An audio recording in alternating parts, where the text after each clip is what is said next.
sont donc retirés. Monsieur Martin Lalande, vous avez un amendement 60 qui fait l'objet de sous-amendements. Oui, Madame la Présidente. Il existe aussi une autre fracture, si je puis dire, qui porte sur les possibilités de recevoir les émissions de radio en FM sur certaines parties du territoire. Des grandes radios comme RTL ou Europe 1, par exemple, ne sont audibles en FM que par 75% de la population métropolitaine, pas Annecy, par exemple, cher Lionel. Cette fracture analogique doit être éliminée afin de répondre aux objectifs d'équité entre les territoires, que l'on a souvent évoqués ce soir, et de pluralisme des sources d'information dans le pays. Or, cette fracture a comme source principale le niveau aujourd'hui devenu inadapté du seuil anti-concentration. Donc l'amendement qu'on propose a pour objet d'aménager ce seuil anti-concentration en matière de diffusion radiophonique en le portant de 150 à 200 millions d'habitants. Un tel aménagement est indispensable pour adapter progressivement le seuil retenu dans le domaine de la diffusion analogique à la norme législative fixée pour la diffusion numérique. Je rappelle qu'une même personne physique ou morale ne peut disposer en droit ou en fait de plusieurs réseaux que dans la mesure où la somme des populations recensées dans les zones desservies par ceux-ci n'excède pas 150 millions d'habitants, c'est la loi actuelle. C'est un dispositif qui repose sur les chiffres de la population française il y a 15 ans. C'est en décalage donc avec l'évolution de la population et aussi avec les gains de fréquence résultant de la planification effectuée par le Conseil supérieur de l'audiovisuel. Voilà quelques indications que je voulais vous donner. On a besoin de permettre de recevoir un certain nombre de radios de la même manière sur tout le territoire. Il y a là aussi une fracture à réduire, sinon à prévenir. Merci. Madame le ministre, il y a un sous-amendement 156 du gouvernement, s'il vous plaît.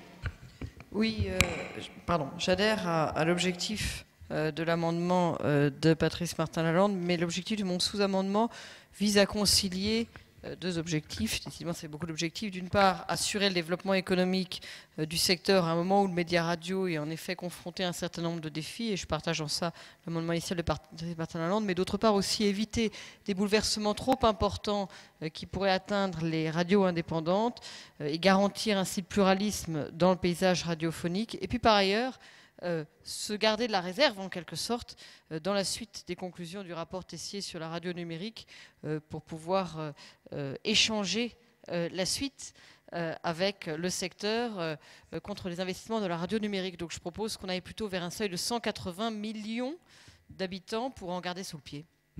Merci. Madame le rapporteur, pouvez-vous me donner votre avis à la fois sur le sous-amendement et sur l'amendement ? La situation est un peu compliquée parce qu'on a étudié l'amendement en commission sans avoir le sous-amendement du gouvernement. Ça s'est étudié en deux temps.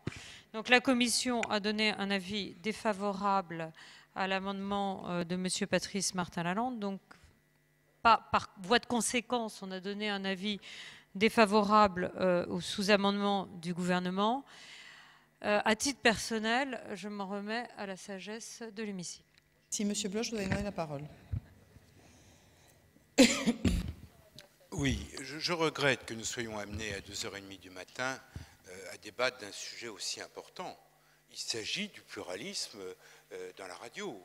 Et en l'occurrence, j'entends les arguments de Patrice Martin-Lalande, pour lequel le plus grand respect, bien sûr, mais voilà, je trouve déraisonnable que cet amendement, même sous-amendé par le gouvernement, pour amortir le choc, si j'ose dire, se fasse à une heure tardive en l'absence du ministre de la Culture et de la Communication, M. Frédéric Mitterrand. Les conséquences, chers collègues, c'est un amendement, bon, allez, on va vous la faire court parce qu'il est tard, c'est un amendement pour faire plaisir à Europe 1 et RTL. C'est un choix assumé en l'occurrence, parce que quand on dit qu'à Douai ou à Thionville, par exemple, on ne peut pas recevoir, je crois, RTL ou Europe 1, soit, mais à ce moment-là, il faut assumer, si j'ose dire, les conséquences de ce qu'on vote. Comme il n'y a aucune fréquence disponible ni à Douai ni à Thionville, à qui on enlève des fréquences pour permettre effectivement que RTL ou Europe 1 puissent être écoutés à Douai ou à Thionville. Ensuite, je trouve que ce serait un mauvais signe, vraiment, chers collègues, un mauvais signe qu'on donnerait à ces radios, notamment parce que dans l'amendement de notre collègue Martin Lalande, il est fait référence aux investissements que les radios, et notamment les grandes, vont devoir faire pour lancer la radio numérique. Et je trouve que c'est particulièrement malvenu le lendemain même, au lendemain ou il y a quelques jours, de la diffusion d'un communiqué du bureau de la radio qui réunit les 3 principaux groupes privés, Europe 1, RTL et RMC, et qui demande, tenez-vous bien, à mettre le dossier de la radio numérique terrestre en coma profond, c'est-à-dire à tout faire pour empêcher le développement de la radio numérique terrestre. Donc je pense très sincèrement qu'on ne peut légiférer à ce moment précis. Je pense que raisonnablement, notre Assemblée ne devrait pas adopter cet amendement, même sous-amendé par le gouvernement, pour en amortir le choc. Les conséquences en seraient trop grandes, parce que ce n'est pas un problème de tuyaux et de diffusion, c'est un problème de pluralisme. Et en l'occurrence, effectivement, nombre de radios, on a évoqué les radios indépendantes, on pourrait évoquer bien des radios locales, seraient directement menacées par le relèvement du seuil anticoncentration. Merci, M. Bloch. Ayons vraiment un débat au fond sur cette question. Et j'en ai terminé, Madame la Présidente, merci de votre amabilité.